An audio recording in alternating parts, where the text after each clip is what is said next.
Libya کے commander in chief field marshal Khalifa Haftar اور deputy commander in chief lieutenant general Saddam Khalifa Haftar کی GHQ آمد۔ Field marshal Syed Asim Munir سے ملاقات پاکستان اور لیبیا کے دیرینہ دوستانہ تعلقات مزید مضبوط بنانے پر اتفاق کیا گیا۔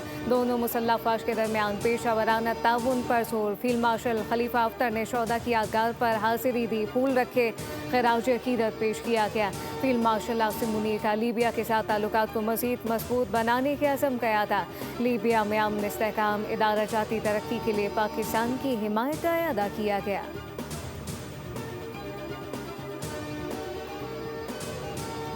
بلوچستان میں گزشتہ 2 روز کے دوران 177 دہشت گرد مارے گئے، 16 سیکیورٹی فورسز اہلکار اور 33 شہری شہید ہوئے۔ افغانستان کی سرزمین پاکستان کے خلاف استعمال ہو رہی ہے، جبکہ بلوچستان میں بھارتی حمایت یافتہ پراکسی موجود ہیں۔